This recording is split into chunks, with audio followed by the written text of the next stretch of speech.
하나님께서 오늘 우리에게 주시는 말씀은 여호수아서 4장 1절에서 24절 말씀입니다. 봉독은 1절에서 9절까지만 하겠습니다. 온 백성이 모두 요단강을 건넜을 때 주님께서 여호수아에게 말씀하셨다. 너는 백성 가운데서 각 지파마다 한 사람씩 12사람을 뽑아서 세워라. 그리고 그들에게 제사장들의 발이 굳게 선 그곳 요단강 가운데서 돌 12개를 가져다가 오늘 밤 그들이 머무를 곳에 두라고 하여라. 여호수아는 이스라엘 자손 가운데서 각 지파마다 한 사람씩 세운 그 12사람을 불러서 그들에게 말하였다. 주 당신들 하나님의 언약궤 앞을 지나 요단강 가운데까지 들어가서 이스라엘 자손의 지파 수대로 돌 하나씩을 각자의 어깨에 메고 오십시오. 이것이 당신들에게 기념물이 될 것입니다. 훗날 당신들 자손이 그 돌들이 지닌 뜻이 무엇인지를 물을 때 주님의 언약궤 앞에서 요단 강물이 끊기었다는 것과 언약궤가 요단강을 지날 때 요단 강물이 끊기었으므로 그 돌들이 이스라엘 자손에게 영원토록 기념물이 된다는 것을 그들에게 말해 주십시오. 그래서 이스라엘 자손은 여호수아가 명령한 대로 하였다. 그들은 주님께서 여호수아에게 말씀하신 대로 이스라엘 자손의 지파 수에 따라 요단강 가운데서 돌 12개를 메고 나와서 그것들을 그들이 머무르려는 곳까지 가져다가 그곳에 내려놓았다. 여호수아는 요단강 가운데 언약궤를 메었던 제사장들의 발이 머물렀던 곳에 다른 12개의 돌을 세웠다. 그 돌들이 오늘까지 거기에 있다. 제가 미국 시카고에 있는 제일 연합 감리교회 우리 한인교회 집회를 갔을 때 그때 유대인들이 얼마나 자신들의 신앙을 자녀 다음 세대에게 성실하게 전해주는지를 보았던 기억이 있습니다. 그 한인교회는 유대인 회당을 구입을 해서 예배당으로 사용을 하고 있었습니다. 그 유대인들은 더 크고 좋은 회당을 짓고 이사를 간 거죠. 그런데 해마다 그 한인교회 파른 그 옛날 회당에 자녀들 데리고 그 부모와 선생님들이 와서 한 3일 정도를 수련회를 거기서 하는 겁니다. 그러면서 그 회당이 지어질 때 일들, 그리고 그 회당과 관련된 여러 가지 사람들의 이야기들을 들려주는 거예요. 감동을 받았습니다. 부모 세대가 당신들이 신앙생활을 하면서 또 미국에서 정착하는 과정에서 하나님의 놀라운 은혜와 또 하나님의 도우심, 역사하심을 하나하나 자녀들에게 다 가르치고 전해주는 일, 그 일을 그렇게 성실하게 하는 거예요. 유대인들이 그냥 유대인이 되는 게 아니구나 하는 생각이 들었습니다. 이 일을 하나님께서 지금 이스라엘 백성들에게 하고 계신 거예요. 하나님은 이스라엘 백성들을 도무지 건널 수 없는 요단강을 물이 끊어지게 하시고 그 요단강을 건너게 하셨습니다. 하나님은 단지 이스라엘 백성을 요단강 건너게만 하신 게 아니었던 거예요. 이스라엘 백성들에게 지시하기를 12지파가 한 사람씩 택하여 그 요단강 안에 있는 돌, 아직 제사장들이 여호와의 언약궤를 메고 요단강 가운데 서 있기 때문에 물이 끊어진 상태입니다. 그 큰 돌을 하나씩 메고 나와서 요단강 동쪽편에 기념비를 세우라는 겁니다. 우리가 요단강을 믿음과 순종으로 건넜다 하는 기념비를 세우라는 거예요. 그래서 그들이 그렇게 합니다. 요단강 안에 그 제사장이 서 있는 바로 그 자리에 우선 12돌을 세워 기념비를 세웁니다. 그러나 그건 누구도 볼 수가 없는 거죠. 이제 요단강 물이 흐르기 시작하면. 그리고 또 하나 요단강 건너편에 길갈에다 요단강을 건넌 기념비를 세웁니다. 하나님이 이렇게 하신 이유는 기억하게 하시기 위해서 그렇습니다. 이스라엘 백성이 오직 하나님을 믿는 믿음과 그리고 순종함으로 도무지 건널 수 없는 요단강이 물이 끊어지고 그 강을 건넜음을 기억하는 겁니다. 그들이 이제 가나안 땅을 정복을 해야 합니다. 그 가나안 땅을 정복하는 과정에서 그들에게 필요한 것은 단순히 요단강을 건넌 것만 아니고 우리가 요단강을 건넜다는 사실에 대한 끊임없는 기억, 믿음이었어요. 하나님이 특별히 중요하게 생각한 것은 그 요단강을 건너는 실제적인 그 자리에 있지 않았던 이제부터 태어날 후손들, 그들에게 요단강을 건넜다는 사실에 대한 분명한 기억을 하게 해주라는 거예요. 6절, 7절에 이렇게 말씀하십니다. 이것이 당신들에게 기념물이 될 것입니다. 훗날 당신들 자손이 그 돌들이 지닌 뜻이 무엇인지를 물을 때 주님의 언약궤 앞에서 요단강 물이 끊기었다는 것과 언약궤가 요단강을 지날 때에 요단강 물이 끊기었으므로 그 돌들이 이스라엘 자손에게 영원토록 기념물이 된다는 것을 그들에게 말해 주십시오. 이스라엘 백성들이 요단강을 건널 때 그들은 정말 놀라고 충격이었을 겁니다. 세상에 어떻게 그런 일이 일어나냐 말입니다. 그 넘실대는 요단강 물이 그냥 다 끊어져 버리고 그 요단강을 200만이 넘는 이스라엘 백성들이 그냥 걸어 건너간 겁니다. 그들은 그 순간에는 이제 가나안 땅 정복은 그건 일도 아니라고 생각했어요. 하나님이 이렇게까지 하신 하나님이신데 아무리 가나안 족속이 강하고 성벽이 굳건해도 얼마든지 그들은 가나안을 정복할 수 있을 거라고 그들은 생각했을 거예요.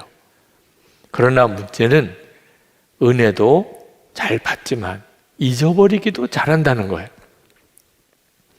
사실 이스라엘 백성들은 가나안 땅에 들어갈 때 이 요단강을 건넜지만 출애굽할 때 홍해를 건넌 사람입니다. 홍해를 건넌 것과 가나안 땅을 요단강을 건넌 것은 비교가 안 될 정도의 규모예요.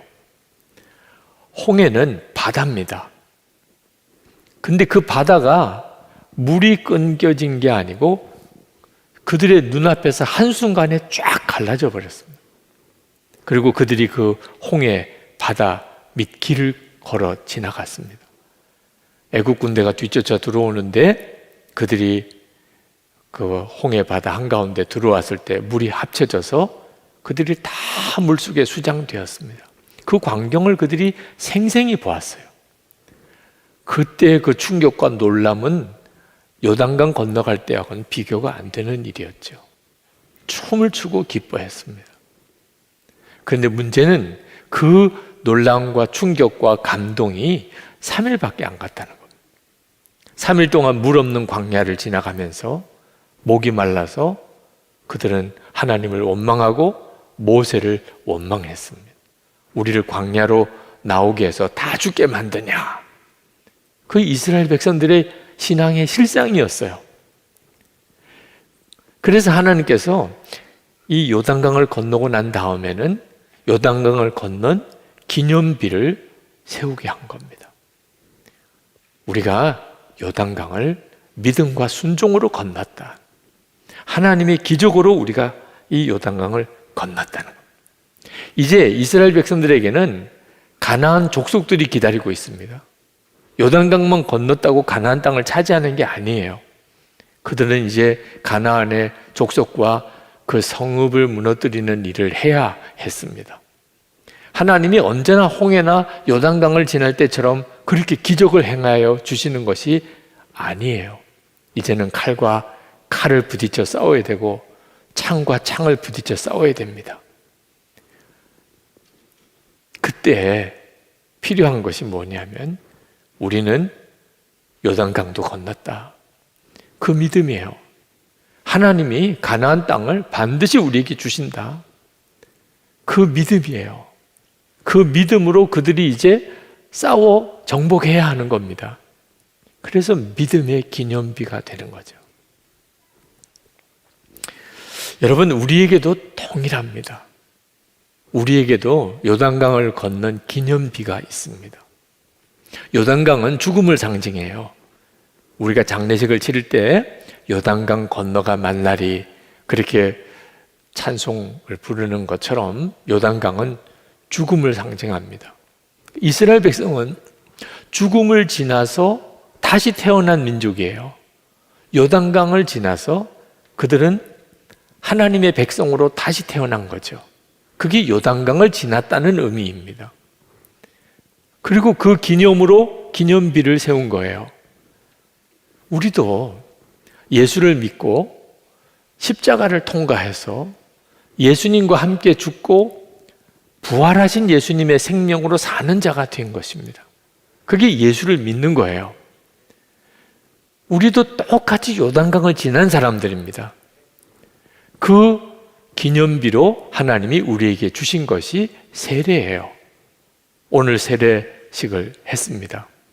세례식을 했다. 내가 세례를 받았다는 말은 무슨 뜻입니까? 이제는 나는 예수님과 온전히 하나가 되었다. 예수님은 포도나무고 나는 가지가 되었다. 예수님과 함께 나는 죽었고 이제는 부활의 생명으로 살고 있다. 그 고백이 세례를 받았다는 겁니다. 여러분이 세례 받으셨습니까? 여러분은 요단강을 건넌 기념비를 다 가지고 있는 거예요. 세례 받은 자로서 이 세상을 살아가는 동안 우리 주님 오실 때까지 주님이 나와 함께 계신다.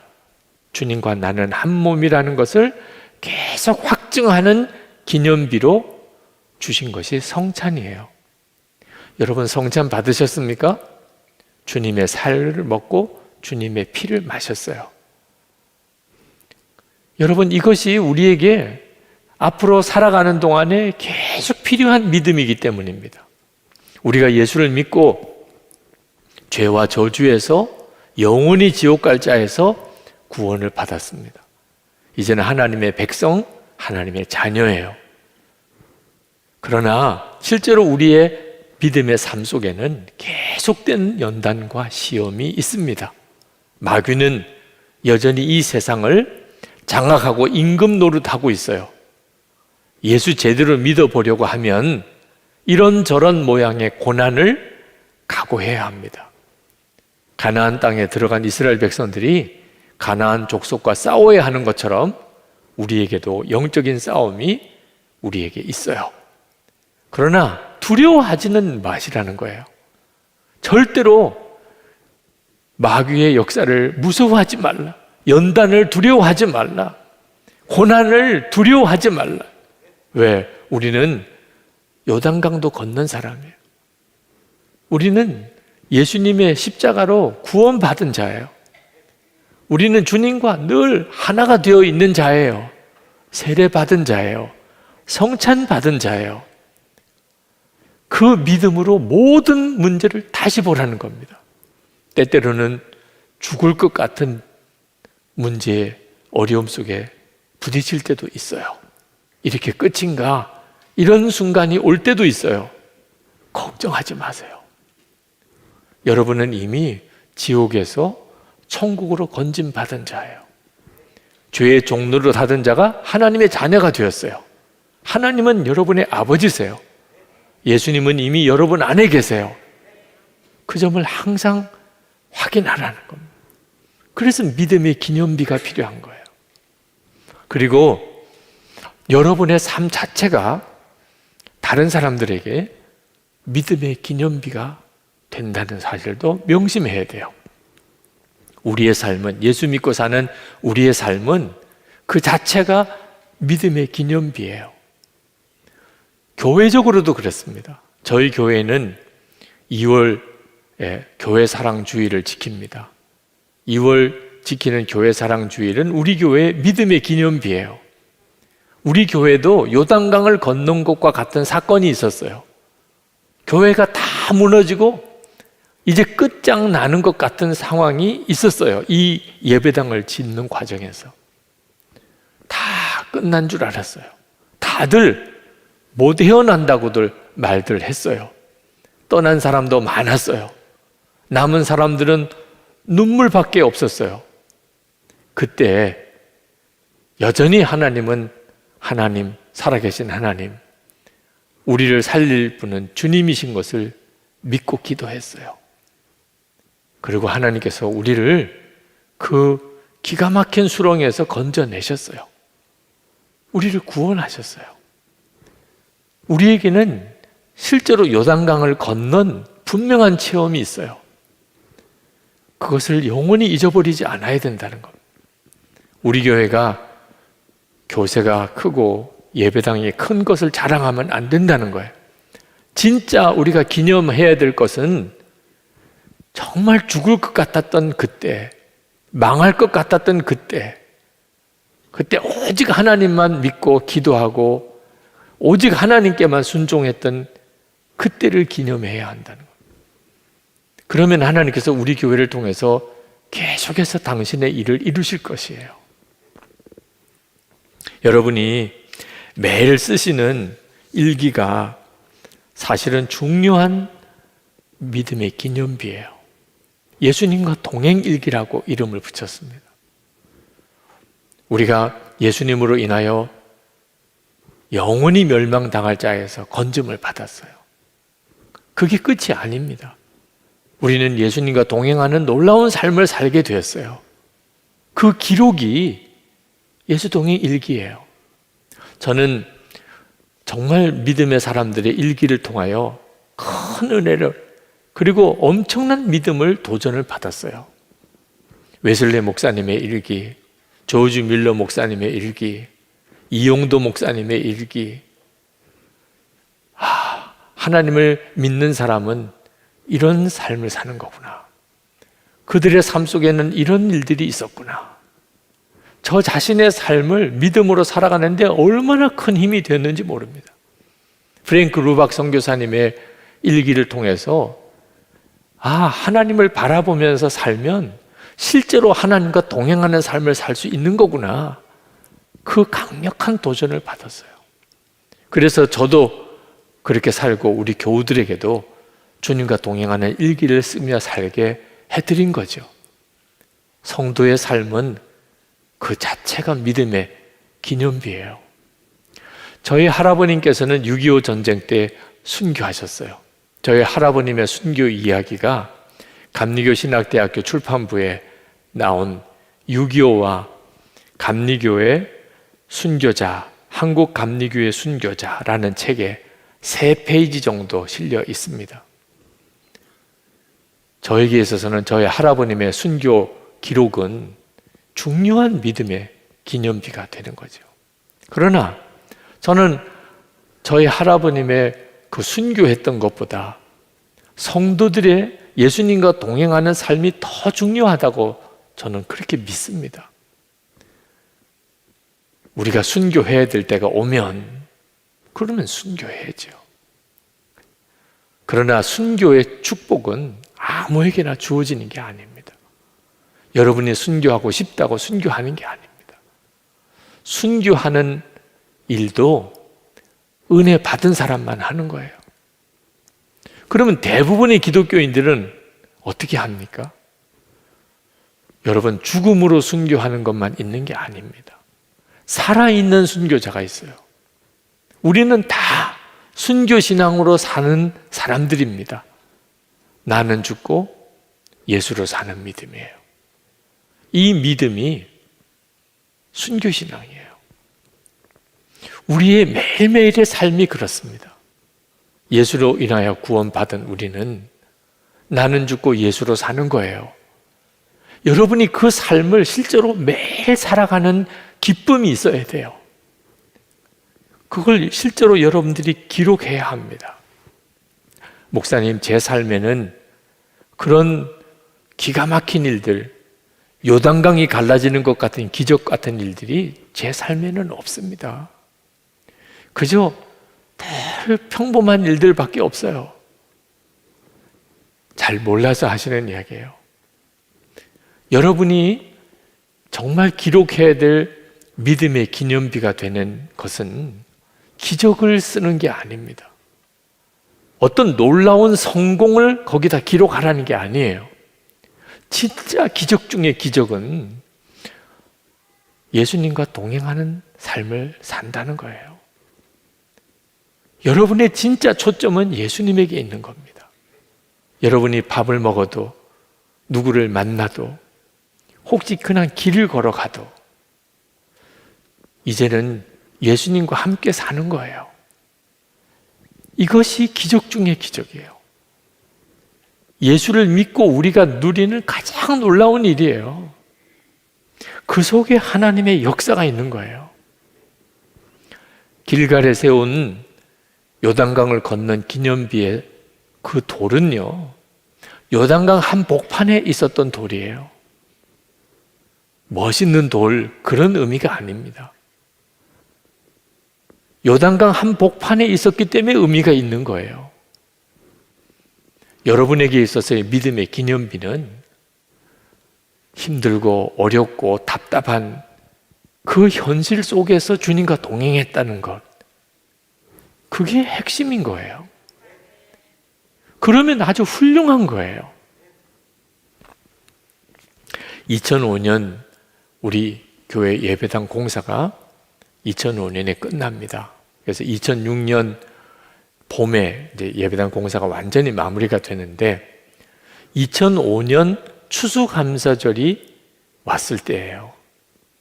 제가 교회 목사로서 성도들에게 올해 추수감사절을 우리가 마음을 다해서 하나님께 감사합시다, 그렇게 말할 용기가 안 생기더라고요. 왜? 그때 정말 어렵게 예배당 공사가 마무리되고 있었어요. 성도들은 이 마무리 공사를 위해서 할 수 있는 모든 것을 다해서 헌금도 했습니다. 자, 그런데 추수감사주일이 온 거예요. 무슨 감사주일 헌금을 할 여력이 또 있겠어요? 올해는 그저 그냥 절기의 하나로 지나지 성도들에게 추수감사주일을 힘있게 지키자고 말하기가 어렵겠다, 그런 생각이 들었었어요. 근데 그때 하나님께서 저에게 내가 예배당 공사를 다 마무리하느라고 고생하고 교인들도 애를 쓰고 있지만 한 가지 놓친 게 있다는 거예요. 깜짝 놀랐어요. 뭘 놓쳤나? 감사를 놓쳤다는 거예요. 그때서야 제가 소스라치게 놀랐어요. 정말 힘에 버거운 공사를 마무리를 했습니다. 그러나 부채는 엄청나게 많이 생겼어요. 이 부채는 어떻게 갚아요?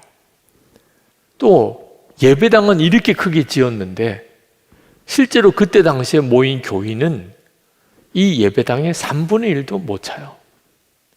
그러면 이 큰 예배당은 도대체 어떻게 다 채워요? 앞으로 해결해야 될 일들이 산처럼 많아요. 그런데 하나님께서는 뒤를 돌아보라는 거예요. 그래서 지나온 뒤를 돌아보니까 깜짝 놀랐어요. 앞으로 해결될 일만 많은 줄 알았더니 뒤에 돌아보니까 하나님이 기적으로 사는 거예요. 이 예배당 공사를 마무리하기까지 그때 성도들의 건축 헌금을 약정한 거, 도무지 불가능한 이런 은행의 융자 대출이 나오게 된 일, 도무지 이 예배당 공사를 책임지지 않겠다고 하던 이 건축회사와의 협의, 그래서 그 회사에서 이 예배당 공사를 끝까지 마무리해 주겠다고 결정한 일, 모든 것들이 하나님의 기적의 연속이었어요. 그랬기 때문에 이 공사가 끝나게 된 거죠. 그보다도 더 제가 마음에 놀라운 것은 온 교우들이 나는 죽고 예수로 산다, 십자가 복음을 분명하게 붙잡은 거예요. 제가 그동안에 목회하던 교회에서 십자가의 복음은 나는 죽고 예수로 사는 겁니다, 그렇게 설교를 해도 그렇게 간절함으로 받아들여 주는 교회는 그렇게 없었어요. 그런데 이 교회는 아멘으로 받았어요. 우리 상황이 그만큼 어려우니까. 예수님을 믿어도 진짜 믿어야 되는 거고, 십자가 복음을 알아도 정말 제대로 알아야 된다는 절박감이 있었어요. 성경을 보니까 예수 믿는 거는 나는 죽고 예수로 사는 거구나. 저는 그거면 충분하다고 생각했어요. 지금 우리 앞에 문제가 많지만 우리가 진짜 예수님을 제대로만 믿기만 하면 나머지는 다 하나님이 하실 것이라고. 그래서 성도들에게 말씀을 드렸어요. 2005년 추수감사주일에 우리가 할 수 있는 능력에 지나칠 정도로 우리가 지금 올 한 해 교회를 위해서 헌신했지만 2005년 추수감사주일도 마음을 다하여 우리가 감사주일을 지킵시다. 제가 그때 깨달은 것이 2005년 추수감사주일은 어느 해도 대신할 수가 없는 주일이에요. 가장 힘들고 어려웠던 때, 이제는 우리의 한계를 벗어난 것 같은 이런 상황 속에 몰렸을 때, 그때도 하나님께 드렸던 감사, 2006년에는 못하는 일이에요. 예배당 공사 다 끝났어요. 2007년에는 더 못해요. 여러분, 어려울 때 감사는요, 그때만 할 수 있는 거예요. 큰일 날 뻔했던 거죠. 2005년 추수감사 주일은 저에게 있어서는 정말 잊을 수 없는 감사예요. 그리고 그건 하나님께서도 그렇게 기억하시고 계실 거다. 그렇게 저는 믿었어요. 요단강을 건널 때 그때만 그 요단강 속에 있는 돌을 가져다가 기념비를 쌓을 수 있는 거예요. 어려운 일을 겪을 때에만 그때 드릴 수 있는 감사가 있어요. 죽을 것 같은 상황 속에 있을 때 그때만 드릴 수 있는 감사가 있는 거예요. 지나고 나면 그때 그 감사를 드릴 수가 없어요. 제가 2005년 추수감사절에 했던 설교를 찾았어요. 도대체 그때 그 추수감사 주일에 나는 무슨 설교를 했나? 그 설교 맨 마지막에 이렇게 제가 설교를 했더라고요. 올해도 하나님의 은혜가 너무나 놀랍습니다. 그러니 앞으로 우리 교회를 통하여 하나님께서 행하실 일은 상상이 안 될 정도입니다. 이 확신이 생기니 더욱 감사합니다. 이제는 도와주셔서 기도할 것이 아니라 감사해야 할 것입니다. 모든 것을 이루실 하나님께 감사드릴 것뿐입니다. 올해 추수감사주의를 지키고 우리가 망하더라도 저는 감사할 것입니다. 이미 충분합니다. 너무 감사합니다. 참 비장했었어요, 그때는. 추수감사절 한 번 더 드리고 그냥 끝날 수도 있는 상황이라고 느껴졌었어요. 그래도 감사하자. 왜? 너무 감사할 일이 많으니까. 그 설교문을 읽고 갑자기 제 마음속에 이 건축 중에 있는 교육관에 가보고 싶은 마음이 일어났습니다. 교육관 공사가 이제 거의 끝났습니다. 5월 첫주면은 봉헌 예배 드립니다. 교육관 공사 현장으로 가서 5층부터 지하 1층까지 내려오면서 그냥 계속해서 제 마음속에 하나님 감사합니다. 하나님 감사합니다. 그 고백밖에 안 나오더라고요. 16년이에요. 2005년 추수감사주일. 그 기가 막힌 어려움 중에 그래도 하나님이 역사하신 게 있으니까 감사하자. 힘을 다하여 감사하자. 그리고 16년이 지나서 저 교육관 완공이 되는 거예요. 만약에 그때 2005년 그때 추수감사가 없었다면 지금 이 교육관의 감격이 아마 없었을 거예요. 가장 힘들고 어려울 때 여러분 그때가 믿음의 기념비가 세워지는 때예요. 코로나19로 인해서 어려움이 많지요. 앞으로도 걱정도 많습니다. 코로나19 상관없이 건강 때문에 지금 어려움 겪는 분도 있을 거예요. 재정적인 어려움이 있는 분도 있을 거예요. 가정의 어려움이 있는 분도 있을 거예요. 근데 여러분 아십니까? 지금이 여러분이 요단강을 건너는 체험을 하고 있는 때예요. 그러므로 이 상황을 놓치면 안 됩니다. 지금 어려움을 겪는 거기서만 기념비가 나오게 되는 거예요. 그걸 놓쳐버리면 나중에 가서는 믿음의 기념비가 하나도 없는 삶을 살게 됩니다. 고 하용조 목사님 23살 때, 그때 1968년 8월입니다. 1년 동안 폐결핵 요양소에서 살았어요. 죽음 일보 직전이죠. 그는 할 수 없는 게 대부분이었어요. 그런 중에 그가 할 수 있는 게 하나 있었는데 예수님만 바라보는 것이었습니다. 그리고 그것을 일기로 쓰는 거예요. 그게 책으로 나왔어요. 나의 하루라는 제목으로. 고 하용조 목사님의 23살 청년 시절 일기책. 그게 왜 그렇게 중요하죠? 홍정일 목사님이 그 책에 대해서 설명하기를, 이후에 온누리교회 목회 설계도다, 그 속에 다 들어있더라고요. 23살 폐결핵에 걸린 그 청년의 일기 속에 온누리교회의 목회 계획이 다 나와 있어요.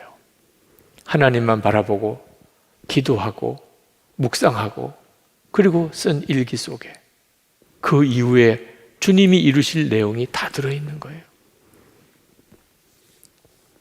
믿음의 기념비니까 그게 책으로 출간이 되어 나온 거죠. 여러분들도 마찬가지예요.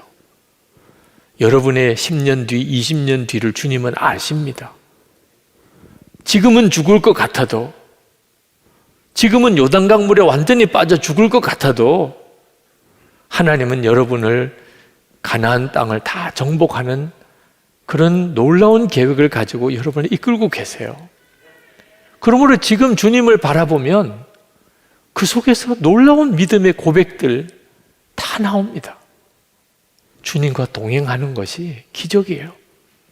밥을 먹어도 주님과 함께 먹고, 사람을 만나도 주님과 함께 만나고, 기가 막힌 어려움을 겪어도 주님과 함께 겪으면 돼요. 그리고 그것을 성실하게 기록하는 겁니다. 보세요. 그 일기책이 여러분 자신에게, 여러분의 자녀들에게 기가 막힌 믿음의 기념비가 될 것입니다. 믿음의 기념비를 기록하는 삶을 사시기를 축복합니다. 기도합시다. 하나님, 제 삶을 주님께 드립니다. 주님과 함께 살아보겠습니다. 주님과 함께 요단강을 건너고, 주님과 함께 홍해를 건너고, 주님과 함께 가나안을 정복하는 주님, 제가 그 삶을 살겠습니다. 저를 믿음의 기념비로 쓰소서. 제 삶을, 기가 막히게 어려운 지금 제 형편을 믿음의 기념비 삼으소서. 우리 다 같이 동성으로 기도하겠습니다.